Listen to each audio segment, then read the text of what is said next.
I'd like to officially welcome you. My name is Chris, and I am joined this evening by Chloe with the library. Hi, Chloe. How are you? Doing well, and you, Chris? Great. We're excited.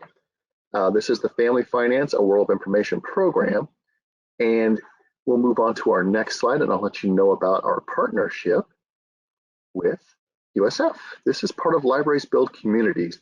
As you see, it's a collaboration with USF, their School of Information's Responsive Librarianship group, and we have a landing page on our website at hcplc.org/librariesbuildcommunities. There you'll find some great information about some of the programming that we've been doing and more information and resources that can help you and your family. And now I'd like to hand things over to Chloe, who's going to be presenting our program this evening. Take it away, Chloe. I will turn off my camera and microphone, and I invite you to turn your camera off as well, Chloe. Have a great program. All right, getting started. So the goals of this program are to provide you with information regarding tools and resources that can help you and your family to tackle financial challenges such as budgeting, smart shopping, and credit monitoring. So I'll be going a little bit in depth into each one. Starting out with our book shout out, it's Budgeting 101. It's available through Libby and as a physical book in the library. It's by Michele Cagan, CPA, and she has a couple of other relevant titles as well, Personal Finance 101 as well as Retirement 101. Those are also available in both of those same formats as ebooks and physical books. So starting out with budgeting, there are a multitude of resources that are available online for those who are looking at creating and sticking to a budget or trying to build those skills if you're trying to get onto that path. There are many free videos and printable worksheets from YouTube as well as personal websites, blogs, that kinds of thing. But there's also budget plans, workbooks, planners, things like that that can be purchased as well. One strategy that I find to be really helpful for staying within your budget is to do meal planning and meal prepping. That's something that I will talk about again when we talk about smart shopping.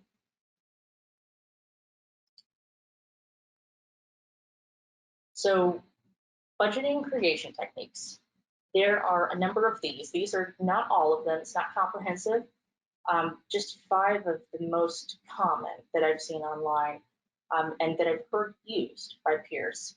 So the traditional technique is that where you kind of take account of all of your income and your bills, and you go kind of line by line and think of what charges are coming in and going out and when they are due. And you just go from there thinking about, hopefully you're not overspending, so you're staying within your budget and you end up with money at the end, but that is the goal. Versus with zero-based or zero-sum, as it's also called. The phrase is to give every dollar a job. So the goal at the end of creating your budget or the end of the month is to have a zero balance. That's not to say that you haven't saved anything or that you don't have anything in your account, but just that you've accounted for every dollar. That's a bit more detail-oriented, and it's more time-consuming to do, but it can be very rewarding for those that have the time and the drive to do that. Each of these techniques have their own pros and cons. It's really about what works best for you. The envelope or the cash-only technique is one that I've heard about quite a bit. Essentially, whenever you're laying out your budget and you're looking at the income you have coming in, you choose a few or a number of different things that you would like to save for, whether that's auto expenses, or if you know that you have family birthdays coming up or a vacation that you'd like to save for. And essentially, you get an envelope and you title it with whatever that specific event or thing that you're saving for. And you take money out of if you have a bank account, you take money out of your account and you put it into that envelope. And whenever it comes time for either that event or that vacation or Black Friday shopping, you only spend what you have in that envelope. I've heard that that is a good technique for people who need to either drastically decrease or take real control of their spending if they're spending too much and they realize. That's one technique that I've heard is good for helping with that. The 50-30-20 technique is 50% of your income goes to needs. So that would be things like housing and utilities, specific foods, such as instead of everything falling under groceries, you could have things like Oreos falling under wants, and vegetables falling under needs. So 50% is needs, 30% is wants, and 20% is savings. The sub-savings accounts technique uses your bank account with the assumption that you can open multiple savings accounts. Depending on your banking institution, that could be something that does not require any additional credit checks or paperwork or any additional fees of any kind. But that's something that it's going to vary based on your banking institution. But the idea is the same as with the envelope or the cash only technique, where you're putting money into those accounts and you can set it up with your bank so that it will auto draft. So you don't have to think about it every month. It's just automatically going to be drawn from whichever account you have your paycheck going into, or wherever you deposit your money, into those other accounts. With the if I don't see it, then I can't spend it kind of idea. Moving on to the next slide. I've got a couple of examples of budgeting spreadsheets. So this is one that's used with Excel, so Microsoft Office application. And it's just one that is available in their templates. If you just open up Excel and you go into new and you look at their templates, that's one that's already created. It's provided by the Microsoft Corporation. There are a lot of templates. This is just one that was available that I chose. And I minimized a lot of these categories here, but if you were to expand those, it has line items just like it does for revenue with income and expenses under home. It has detailed breakouts under each of those so that you can put your funds in accordingly to kind of budget, and it's got a useful kind of line chart tool to help you track your spending. Next is one that is available through Google Sheets. This again is just another free template that was available through Google. That was one that was provided by Google. And just as with the other one, I haven't filled out any information here. These come with some of these numbers filled in. That way you know how to fill them in accordingly. And some of these come with instructions as well, where it's normally in a different tab or off to the side that instruct you on how to fill those in. But they can be very useful. And with Google Sheets, it's a free application, so you don't have to pay for it. So tools to shop smart. This is one of my favorite things to talk about, something that I talk about with peers, and why I was interested in doing this program is I've found a lot of ways to shop smart and save money. One of my favorite is Basket. It's an app that allows you to check the current prices of specific items at local grocery stores and online retailers just around you. So if you were going back to the earlier example, looking for Oreos and you wanted to know, okay, this is a want, but that doesn't mean I need to spend, the most of what it's available out there for. So where is it the least expensive right now? And it will list all of the grocery stores around you and list those prices, and it allows you to create shopping lists.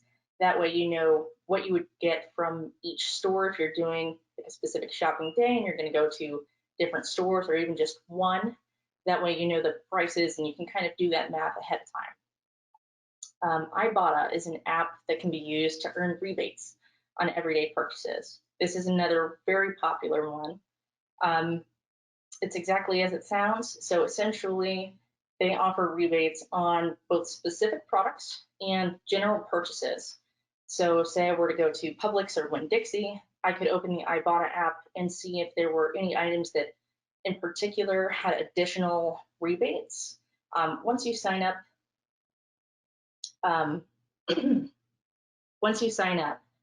you will scan your receipts, and it doesn't ask for kind of all of that information, but really the store and the date and the image of the item purchased, and it credits to your account. At a certain amount, you can cash that out for gift cards, or I think there might be an option for an e-check, that kind of thing. But so if you're already going to be purchasing those items, it's just a way for you to regain some of the money that is spent. Coupons.com is available both as a website and an app, and it allows you to access and to print coupons. And those are from a variety of sources, whether that is manufacturers' coupons or other sponsored coupons from other stores, things like that. That I've heard is a very useful tool. I'm also going to have a list, and it's available, it's a PDF that has a list of resources for applications, websites, and YouTube channels that are unaffiliated with the library. However, they may be useful resources for you. Applications and websites and channels that I've seen that have been useful and that come highly recommended as well. Flip is another app that I find to be very useful. It's an app that essentially, it shows you all of the weekly and monthly ads for stores that are near you. So for me, if I'm shopping, I could look at, Publix or Walmart or Winn-Dixie or Sprouts or Aldi, etc. It has all of those in one place. So you can go through and you don't have to worry about having physical ads or going to the individual stores' websites or applications. It has all of those promotions in one place. And it also allows you to create shopping lists too. So similar to Basket in that way. There are many more applications that I'm not talking about here, but that are listed in that PDF.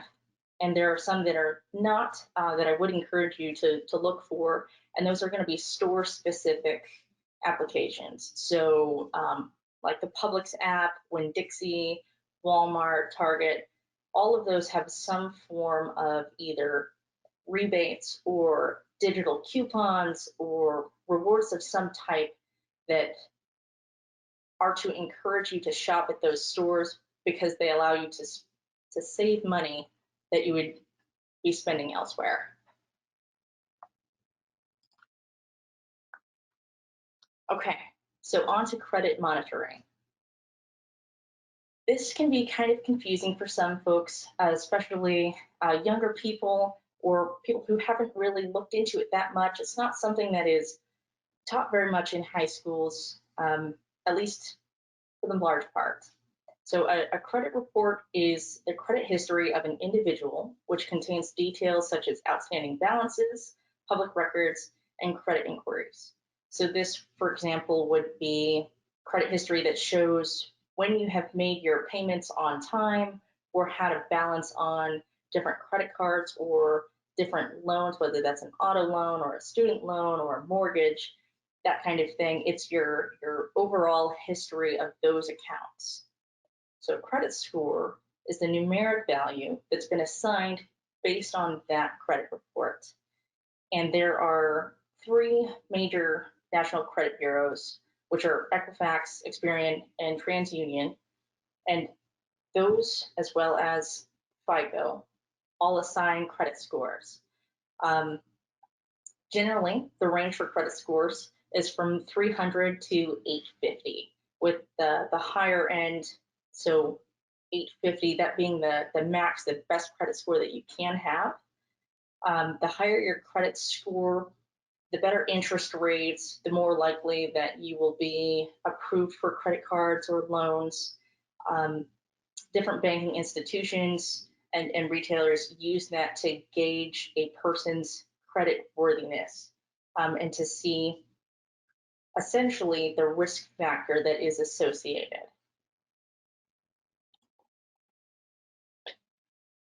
So continuing with credit monitoring, you can request your credit report annually for free using annualcreditreport.com. Annualcreditreport.com is the only federally approved website and source for you to acquire your credit report for free. Do not accept imitators. Specifically using that website, that's how I would recommend that you go for your credit report. Other imitators are there to try to track your personal data or take advantage if you are not as knowing to know that you can receive your credit report for free, and that this website in particular is the only that is federally recognized and allowed to provide that credit report to you. So Experian, which is one of the 3 major credit bureaus, they offer free credit monitoring. The other credit bureaus also offer credit monitoring, but it's to a different extent. So Experian offers free credit monitoring, but also a paid subscription where it's really just adding additional services. The same is true for TransUnion and Equifax. Those are options with both of them, but it is a paid subscription. Credit Karma is a free app that can be used to track your credit scores, and more recently, it's been updated to make suggestions on how to improve your credit scores. That's an app that's available on iOS and on Android, and I believe there is also a website. It can be useful. Just be aware that as a free app, the way that they do things is it's not a hard credit check, so it's not something that's going to impact your credit score, but because of how they gather the data about you, which is with your permission and from the credit bureaus, it can be a little bit off from what your official credit score is. And that's just the nature of how they collect that data. It is highly recommended. It's very secure. My understanding is that they've never had any kind of breach. It's one that's just one of many that are apps that will provide that kind of service, but one that has been highly ranked. Your credit card company or banking institution may offer free credit monitoring.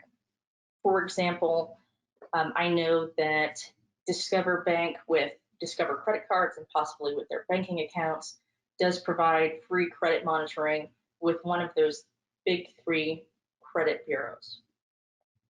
So does, I know that USAA, Federal Savings Bank, does.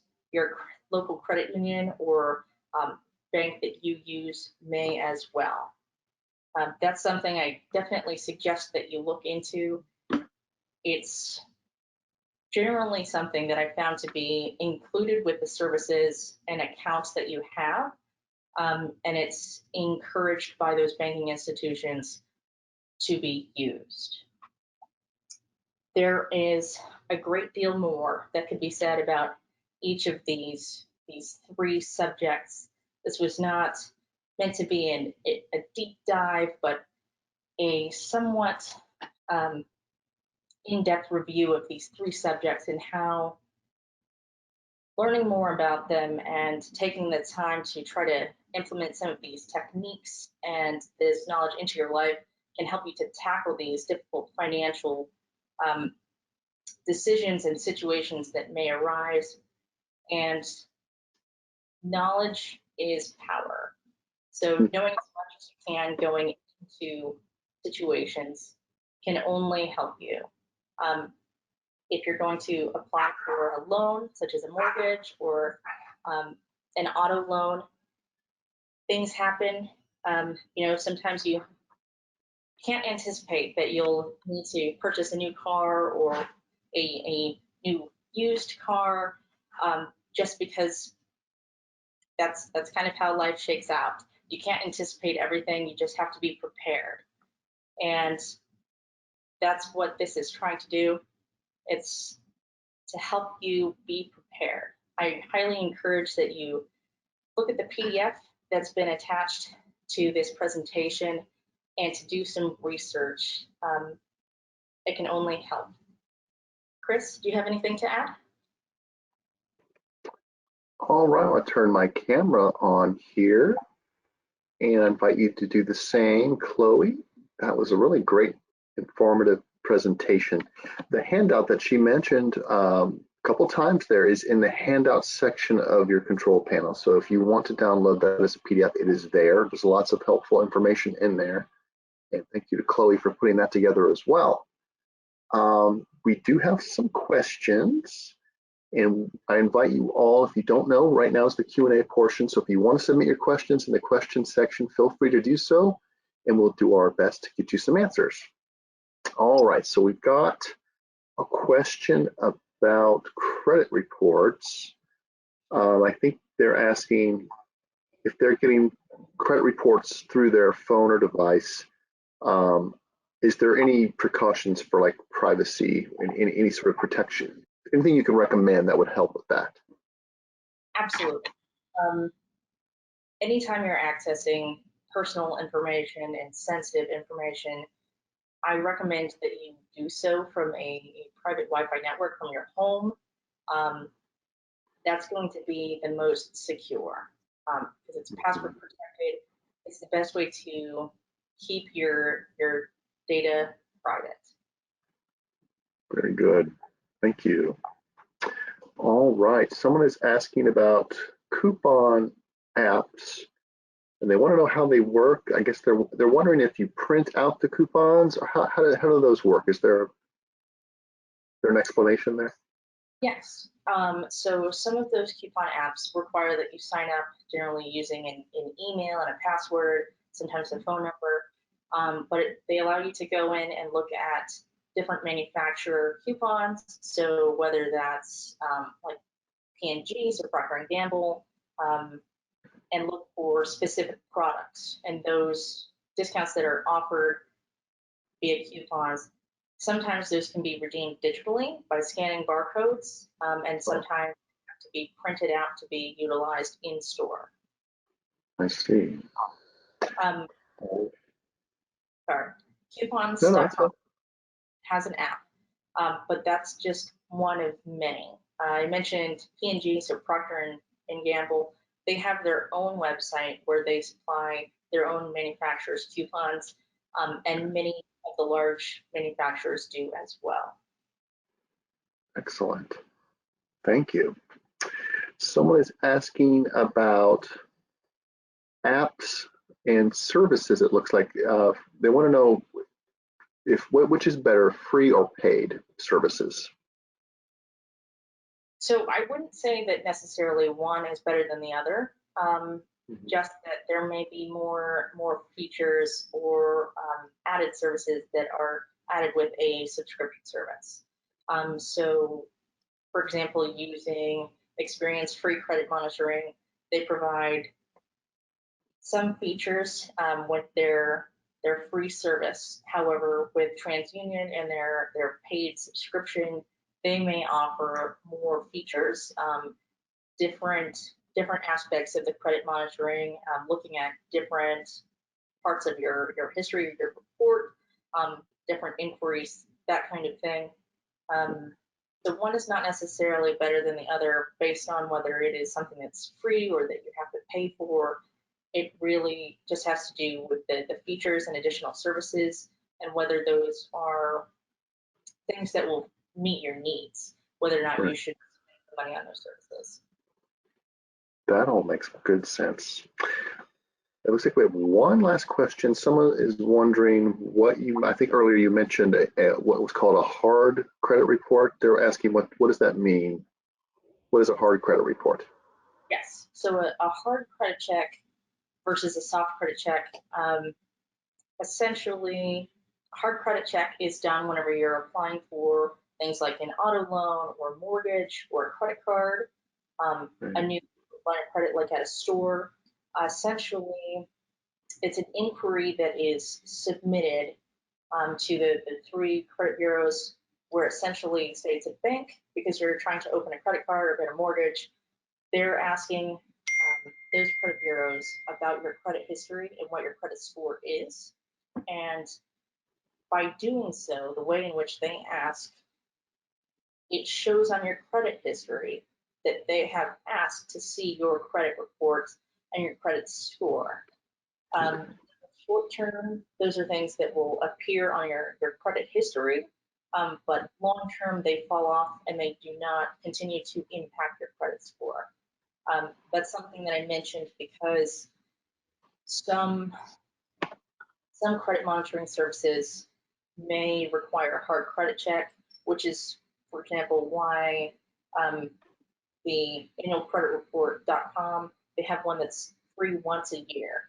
But requesting your credit report and credit score more than that, it can show as an inquiry on your credit history. Depending on the amount of checks that are done, that can impact your credit score. That's kind of getting into a deep dive, but I did mention it because I know Pharma does not do a hard credit check. It's one that is soft with how they pull data from public records, essentially, and other sources that allow you to see information about credit history and how your credit score changes, and they also give reasons as to why, what factors are impacting that. But using that service does not impact your credit score or your credit history. Okay. Well, that's a very good answer. Thank you for explaining that to us. I learned something there as well. All right, well, it looks like that's all we have for questions.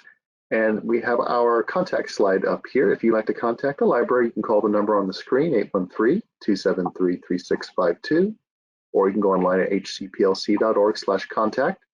Also on our website, you could submit your library story. If you have a story you think that you'd like to share with us and share with our library customers, how the library has impacted your life, you can go to hcplc.org/about/stories.